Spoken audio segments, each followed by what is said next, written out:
News చూస్తున్నారు. కొత్త ఏడాదిని celebrate చేసుకున్నారని గోవాకు వెళ్లారు మిత్రుల బృందం. కానీ అక్కడ ఒక విషాదం చోటు. గోవా న్యూ ఇయర్ వేడుకల్లో దారుణం జరిగింది. వేడుకలకు వెళ్లిన ఆంధ్రప్రదేశ్కు చెందిన యువకులపై ఓ రెస్టారెంట్ సిబ్బంది కర్రలతో దాడి చేశారు. రవితేజ అనే యువకుడు అక్కడికక్కడే మృతి చెందాడు. ఆలస్యంగా ఈ ఘటన వెలుగులోకి వచ్చింది. న్యూ ఇయర్ వేడుకలకు గోవాకు వెళ్లారు తాడేపల్లిగూడెం నుంచి 8 మంది స్నేహితులు. డిసెంబర్ 31న ఫుడ్ ఆర్డర్ విషయంలో రెస్టారెంట్ సిబ్బందితో వాగ్వాదం చోటు చేసుకుంది. రేట్ల గురించి ప్రశ్నించినందుకు రెస్టారెంట్ నిర్వాహకులు దాడి చేసినట్టుగా తెలుస్తోంది.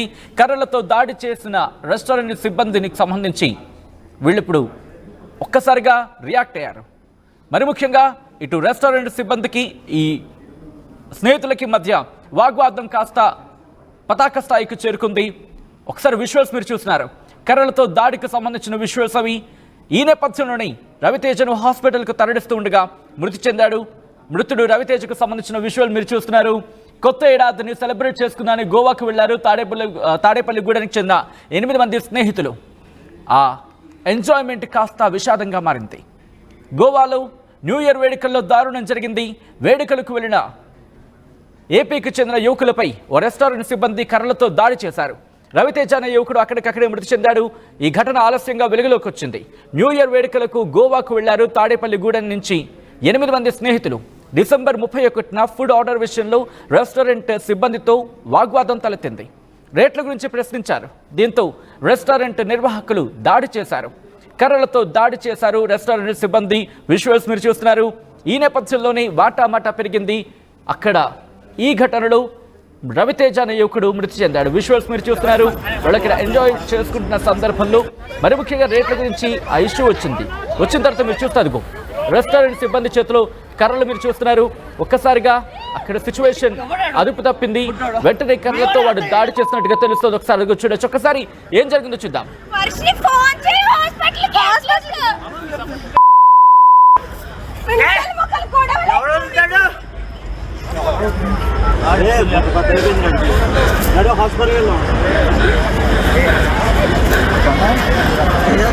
హలో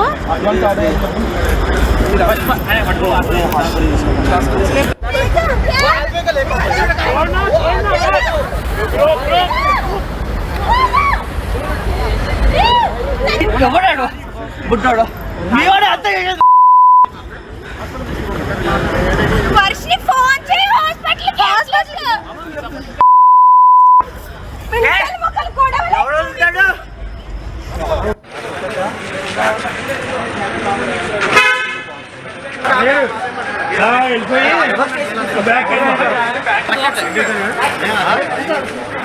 ఒకసారి విజువల్స్ మీరు చూస్తున్నారు. ఆ యువకుడి మృతదేహం ఇటు తాడేపల్లిగూడానికి చేరుకుంది. అంబులెన్స్ లో యువకుడి మృతదేహం చేరుకున్న తర్వాత యువకుడి మృతదేహాన్ని చూసి ఆ కుటుంబం కన్నీరు పెట్టుకుంది. సార్ మీరు చూస్తున్నారు. స్నేహితులంతా కలిసి అతడి మృతదేహాన్ని ఇంటికి తీసుకొస్తున్న విజువల్స్ మీరు చూస్తున్నారు. ఇటు కొత్త ఏడాది ఆ ఇంట్లో సంతోషం నింపాల్సింది విషాదాన్ని నింపింది. గోవాకి వెళ్ళి ఎంజాయ్ చేద్దాం అనుకున్నారు. కానీ వెళ్ళిన తర్వాత అక్కడ పరిస్థితి ఒక్కసారిగా చేయి దాటిపోయింది. అక్కడ రెస్టారెంట్ సిబ్బందితో వాగ్వాదం జరిగింది. ఆ వాగ్వాదం చోటు చేసుకున్న సందర్భంలో రెస్టారెంట్ సిబ్బంది కర్రలతో దాడి చేశారు. విచక్షణారహితంగా కొట్టినట్టుగా బంధువులు చెప్తున్నారు. కొట్టిన నేపథ్యంలోని అక్కడికక్కడే రవితేజ మృతి చెందారనేది వాళ్ళ స్నేహితులు చెబుతున్న మాట. ఒకసారి ఇదే నేపథ్యంలో ఆ స్నేహితులు రియాక్ట్ అయ్యారు. వాళ్ళ బంధువులు కూడా రియాక్ట్ అయ్యారు. ఒకసారి వాళ్ళు ఏమంటున్నారో చూద్దాం. మా తమ్ముడు మా మిత్రుడు మొన్న శనివారం గోవా వెళ్తాం జరిగింది. గోవా వెళ్ళిన తర్వాత ఆదివారం నైట్ ఫుడ్ గురించి అక్కడికి హోటల్కి వెళ్తాం జరిగింది. అడిగిన తర్వాత హోటల్లో ఫుడ్ గురించి అడిగిన తర్వాత బాగా దురుసుగా ప్రవర్తించడం జరిగింది మా తమ్ముడి మీద. బిల్లు విషయం తర్వాత ఫుడ్ అయిపోయిన తర్వాత మా తమ్ముడు బిల్లు గురించి కొద్దిగా డిస్కషన్ వచ్చింది. అక్కడ బిల్లు ఏంటి ఎంత వేసారని అని అడిగితే మేము ఇక్కడ వాళ్ళకు దురుసుగా మాట్లాడటం జరిగింది. అక్కడ మాట్లాడి మా రేట్లు ఇక్కడ ఎలాగ ఉంటాయి అని చెప్పి దురుసుగా మాట్లాడడం జరిగింది. వెళ్ళిన మా 8 మంది మా తమ్ముడితో పాటు 8 మంది వెళ్ళారు. 8 మంది కూడా దాడి చేయడం జరిగింది. అక్కడ గోవా ఉన్న వాటిలో సిబ్బంది కానీ అలా చాలా దారుణంగా మా తమ్ముడిని కొడతం జరిగింది. మొత్తం అక్కడ 14 మంది చిల్లరే మొత్తం 100 మనుషులు అంత ఉన్నారు. వాళ్ళందరూ కూడా మా తమ్ముడి మీద దాడి చేయడం జరిగింది. తమ్ముడి మీద కాకుండా మొత్తం వెళ్ళిన వాళ్ళందరి మీద కూడా దాడి చేయడం జరిగింది. కానీ ఆ గోవా గవర్నమెంట్ మా తమ్ముడిని అక్కడ ఎలా కొట్టారో వాళ్ళ మీద ప్రతి ఒక్కరి మీద కూడా చర్యలు తీసుకోవాలని చెప్పి బాగా చర్యలు తీసుకోవాలని చెప్పి ఆ గవర్నమెంట్ని కోరుతున్నాం. అలాగే మన ఏపీ కూటమి గవర్నమెంట్ తరఫున కూడా మేము అక్కడ న్యాయం జరగాలి. ఇలాగే మా తాడేపల్లిగూడ ఎమ్మెల్యే గారు కూడా బొలిశెట్టి శ్రీనివాస్ గారు మేము ఇలా జరిగిందండి, మా తమ్ముడికి ఇలా జరిగింది అని చెప్పి వెళ్తే అక్కడ వెంటనే మాట్లాడి అక్కడ గవర్నమెంట్తో మాట్లాడి వెంటనే ఇలాగ మాకు అక్కడ అన్యాయం జరిగింది, మా తమ్ముడిని వెంటనే తీసుకురావాల్సి అక్కడ మిత్రుడిని ఇలా గమ్ముని ఇలా జరిగింది కాబట్టి తీసుకురావాలని చెప్పి అక్కడ ఏర్పాట్లన్నీ గమ్ముని చేశారు ఎమ్మెల్యే గారు. అక్కడ టయానికి మా తమ్ముడిని అంబులెన్స్ కూడా అక్కడ అందుబాటులో లేవండి, అసలు పోలీస్ సిబ్బంది కూడా అక్కడ అందుబాటులో లేరంట. 2 గంటలు మా తమ్ముడు కనుగూపుడుతూనే ఉన్నాడు అక్కడ, కానీ అక్కడ పట్టించుకునే నాదులు అక్కడ ఎవరు లేరు.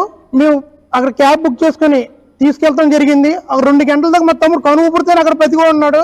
డాక్టర్లు అక్కడ చెప్తాం ఒక అరగంటలో తీసుకొస్తే కనుక కంపల్సరీ మొత్తం మీ ఓడు బతికోవడం అమ్మ ఇబ్బంది లేకుండా ఉందిను అని చెప్పి అన్నారు. కుటుంబానికి చాలా అన్యాయం జరిగింది. మా తమ్ముడు లోటు చాలా లోటు కుటుంబానికి లోటు తగిలింది దెబ్బ. మీరు కంపల్సరీ గవర్నమెంట్ న్యాయం చేయాలని గవర్నమెంట్ని కోరుకుంటున్నాను నేను. ఇక ఆంధ్ర నుంచి చాలా మంది గోవా పర్యాటక కేంద్రంగా ఉండడం వల్ల అక్కడికి అందరూ కూడా వెళ్ళడం జరుగుతుంది ప్రతి సంవత్సరం. అక్కడ గవర్నమెంట్ మరి మన ఆంధ్ర ప్రజల మీద ఇటువంటి కక్షపూరితమైన చర్యలు తీసుకుని అక్కడ ఎంతో మంది కుర్రాళ్ళు వెళ్తుంటే అక్కడ ప్రతి ఒక్కరితో కూడా గొడవ జరిగి ఇలా గొడవల్లో దెబ్బలాటల్లో మనుషులు బుర్రబాగలు కొట్టేసి మనుషులు చెప్పడం ఎంతవరకు న్యాయం అని అడుగుతున్నాం. మరి ఆ తల్లిదండ్రులు మరి ఆ కుర్రోడు ఎక్కడ కూడా గొడవలకు వెళ్ళడం ఎప్పుడు చూడలేదు. మేము ఎంతమంది కుర్రోళ్ళు ఇక్కడ స్నేహపూర్వకంగా ఉన్నారంటే ఎప్పుడు కూడా కుర్రోడు గొడవలకు వెళ్ళడం కానీ ఏమీ లేదు. మరి అటువంటి కుర్రోళ్ళని అక్కడ చంపేయడం, అక్కడ గవర్నమెంట్ కూడా ఎటువంటి చర్యలు తీసుకోకపోవడం, ఇక్కడ స్థానికంగా ఇలా జరిగిన వెంటనే స్థానికంగా ఎమ్మెల్యే గారి దగ్గరికి బొలిశెట్టి శ్రీనివాస్ గారి దగ్గరికి వెళ్ళడం, ఆయన వెంటనే స్పందించి అక్కడ ఉన్న స్నేహితులతో అక్కడ ఉన్న గోవాలో ఉన్న స్నేహితులతో మాట్లాడి ఆ కేసు విషయం తెలుసుకుని ఈ కుటుంబానికి ఎంతో అండగా నిలిచిన బొలిశెట్టి శ్రీనివాస్ గారికి ప్రత్యేకంగా ధన్యవాదాలు తెలియజేస్తున్నాం. అలాగే ఇక్కడ గవర్నమెంట్ కూడా ఈ మన ఆంధ్ర నుంచి వెళ్తున్న కుర్రోళ్ళకి ఇలా జరుగుతుంటే అన్యాయం మన గవర్నమెంట్ కూడా ఏం చేస్తుందని చెప్పాడు ఈ సభాముఖంగా అడగవలసి వస్తుంది. అలాగే ప్రతి ఒక్కళ్ళు కూడా ఇక ప్రతి రాష్ట్రానికి కూడా ఆంధ్ర నుంచి వెళ్ళే పర్యాటకుల నుంచి ఎంతో ఆదాయం పొందుతున్నారు. ఆ గవర్నమెంట్ నుంచి మనకు వచ్చే న్యాయం ఏంటని అడుగుతున్నాం. ఇక్కడ చాలా అన్యాయం జరిగింది, ఆ కుటుంబానికి ఎవరు ఈ లోటు తీరుతారని చెప్పేసి ఈ సభాముఖంగా అడుగుతున్నాం. ఈ విషయంలో గోవా గవర్నమెంట్ తో మన గవర్నమెంట్ చర్చించి ఇటువంటి అరాచకాలని అరికట్టాలని చెప్పేసి సభాముఖంగా తెలియజేస్తాం. విజువల్స్ మీరు చూస్తున్నారు. ప్రస్తుతం మా ఇంట పెను విషాదాన్ని నింపింది. వాళ్ళొక్కడే చెబుతున్నారు గోవా ప్రభుత్వం రియాక్ట్ అవ్వాల్సిందంటూ కూడా. మీరు ఎవరైనా గోవాకు వెళ్ళాలనుకుంటున్నారా, లేకపోతే గోవాకి వెళ్ళే ప్లాన్ చేసుకుంటున్నారా, గోవాకి వెళ్ళాలనే ఆలోచనలో ఉన్నారా? ఒక్కసారి ఈ కథనం చూడండి, ఒక్కసారి ఈ స్టోరీ చూడండి, ఈ లైవ్ స్టోరీ చూడండి. చూసిన తర్వాత మీ అభిప్రాయం సంబంధించి ఏమైనా మార్పులు వస్తాయేమో ఆలోచించండి. అక్కడ ఎలా ఉండాలి, ఎలా ఉండొచ్చు, ఎలా ఉండకూడదు, ఇవన్నీ కూడా బహుశా మీ మెదళ్లలో మెదులుతూ ఉంటాయి. కానీ ఒక్కటి మాత్రం ఇక్కడ వినిపిస్తున్న మాట, కనిపిస్తున్న మాట, ఒక వ్యక్తి మీద కర్రలతో దాడి జరుగుతూ ఉంటే స్పందించకపోవడం ఇది ఎంతవరకు సమంజసం? తెలుగు వాళ్ళు ప్రశ్నిస్తున్నారు. మరి ముఖ్యంగా ఏటా ప్రతి ఏడాది వందలాది మంది కాదు, వేలాది మంది కాదు, లక్షలాది మంది తెలుగు రాష్ట్రాల నుంచి వెళుతూ ఉంటారు గోవాలో ఎంజాయ్ చేయడానికి. కానీ అక్కడ రెస్టారెంట్ సిబ్బంది ఇంత దారుణంగా వ్యవహరిస్తారా? ఇదేనా మీరు అక్కడ టూరిస్టులకి ఇచ్చే మర్యాద? మాకు లేవా బీచ్లు? ఇక్కడ రిసార్ట్లు లేవా మాకు ఇక్కడ? కానీ ఎందుకు వస్తాం, ఎందుకు వెళతారు గోవాకి? కారణాలు ఏదైనా ఉండుండొచ్చు.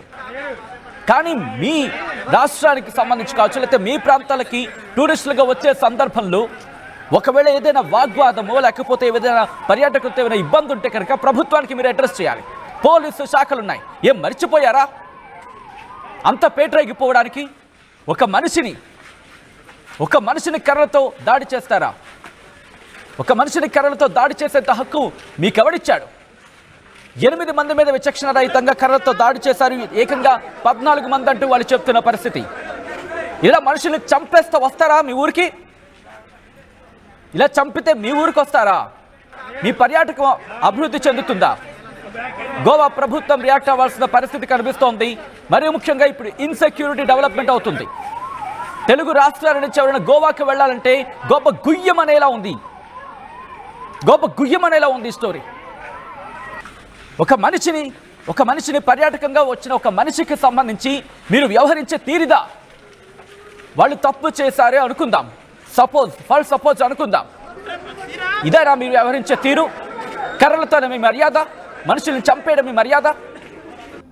అక్కడ రెస్టారెంట్లో ఏకతాటి మీదకి వచ్చి ఎవరైతే దాడి చేశారో ఆ రెస్టారెంట్ కావచ్చు, లేకపోతే దాడి చేసిన సిబ్బందిని కఠినంగా శిక్షించాలని మీరు కూడా నోరు మెదపాల్సిందే. అక్కడ కూడా చాలా మంది తెలుగు వాళ్ళు ఉన్నారు. గోవాలో కూడా చాలా మంది తెలుగు వాళ్ళు వ్యాపారం చేస్తున్నారు. ముక్త కంఠంతో ఖండించాల్సిన పరిస్థితి. తప్పు చేస్తే తప్పుకు తగిన శిక్ష వేసే అధికారం అటు పోలీసు శాఖకు ఉందా, లేకపోతే న్యాయస్థానాలకు ఉంది? మీరెవరు కర్రలతో దాడి చేయడానికి? మీకెవరిచ్చాడు హక్కు కర్రలతో విరుచుకుపడడానికి? మనుషులు అనే మాట మర్చిపోయారా? ఒకరికి అది ఏకంగా 14 మంది. ఆ కుటుంబం చెప్తున్న మాట ప్రకారం 14 మంది మనుషులేనా మీరు? అసలు అంత కర్రలు తీసుకుని మనుషులతో దాడి చేస్తారా?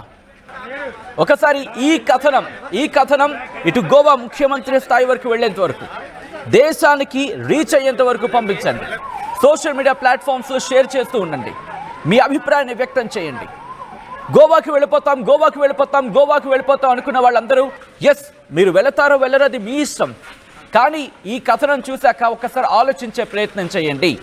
అక్కడికి వెళ్ళడం ఎంజాయ్ చేయడం మాత్రమే కాదు, ఈ ఘటనకు సంబంధించి వెళ్ళిన వాళ్ళందరూ ముక్త కంఠంతో ఖండించాల్సిన పరిస్థితి.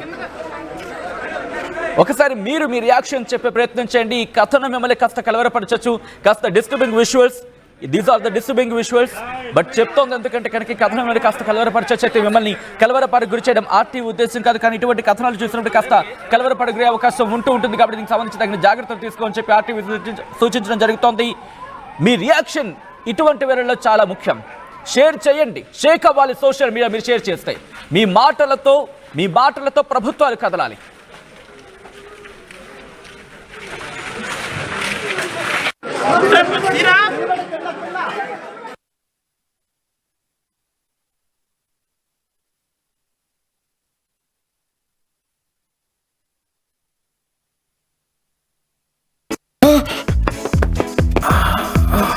సార్ ఇంకా చెయ్యి నొప్పి కాలు నొప్పి ఏంటి సార్? 5 రూపాయలకే మన శాస్త్రీ బాంబు దొరుకుతుంటే. శాస్త్రీ బాంబు 5 రూపాయల ప్యాక్ లో రిలీజ్ అయిందని అందరికీ తెలుసండి. ఆర్టీవీ యాప్ వార్తల్ని క్షణాల్లో చదివే అవకాశం ఉంటుంది. ఒక న్యూస్ పేపర్, ఒక టెలివిజన్ ఛానల్ మీ చేతుల్లో ఎప్పుడు